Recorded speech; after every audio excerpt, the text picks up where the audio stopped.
নির্বাচন কমিশনে এখন পর্যন্ত আসলে আনুষ্ঠানিক একটি ব্রিফিংয়ের জন্য আমরা অপেক্ষা করছি, যেই ব্রিফিংয়ে আসলে নির্বাচন কমিশনের পক্ষ থেকে গণমাধ্যম কর্মীরা আসলে অধীর আগ্রহ অপেক্ষা করছে জানার জন্য যে নির্বাচনের সবগুলো আসনে আসলে যে 299টি আসনে ভোট গ্রহণ প্রক্রিয়া সম্পন্ন হয়েছে তার ফলাফলটা কি হলো, কোন দল আসলে কতগুলো আসন পেল, এই যে এই পরিসংখ্যানটা এখনো পর্যন্ত নির্বাচন কমিশনের পক্ষ থেকে জানানো হয়নি। এখন পর্যন্ত 257টি আসনের ফলাফল নির্বাচন কমিশনের পক্ষ থেকে ঘোষণা করা হয়েছে এবং যে দুইটি আসন অর্থাৎ চট্টগ্রামের দুইটি আসনে মামলাধীন থাকায় আসলে সেই আসন দুটো ফলাফল ঘোষণা করা হয়নি।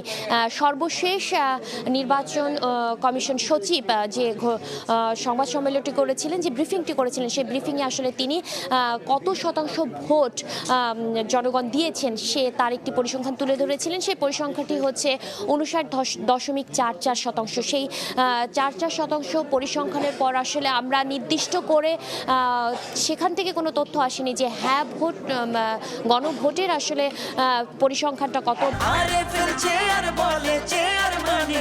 আরএফএল চেয়ার, ক্ষমতার নয় সমতার চেয়ার। বা হচ্ছে এই যে ত্রয়োদশ জাতীয় সংসদ নির্বাচনে আসলে মানুষজন জনগণ কতটা ভোট দিয়েছে সেই পরিসংখ্যানগুলো আসলে স্পষ্ট নয়। বলতে হয় যে এর মধ্যে সকালে বিএনপির একটি প্রতিনিধি ওটা আমার রেগুলার প্র্যাকটিস। হ্যাঁ জি, এরপরে কি আর কোথাও যাবেন কিনা একটু? এরপর না, এরপরই যাবো না, কবরস্থানে যাবো, জিয়ারত করে বাসা যাবো। আচ্ছা, তো এরপরে হচ্ছে আপনাকে আমরা পাচ্ছি।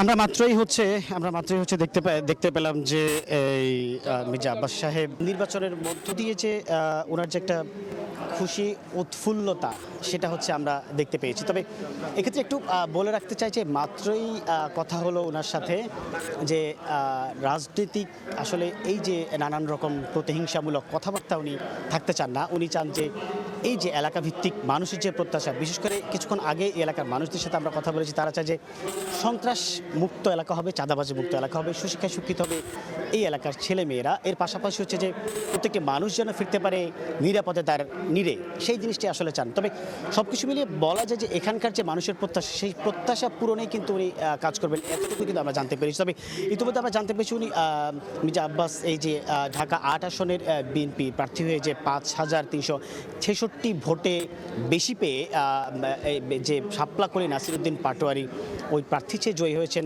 উনি যেটা বললো যে এর মধ্য দিয়ে উনি যে এলাকার যে উন্নয়নটা, বিশেষ করে ড্রেনেজ থেকে শুরু করে এলাকার যে যত সমস্ত কর্মকাণ্ড আছে, যে সমস্ত কাজগুলো করলে এলাকার মানুষ শান্তি থাকতে পারে, উন্নয়ন থাকতে পারে, সেই কাজগুলো কিন্তু আসলে করবে। সব কিছু মিলিয়ে বলা যায় যে এই এলাকার মানুষের যে প্রত্যাশা, সেই প্রত্যাশা নিয়ে কিন্তু আসলে কাজ করবে।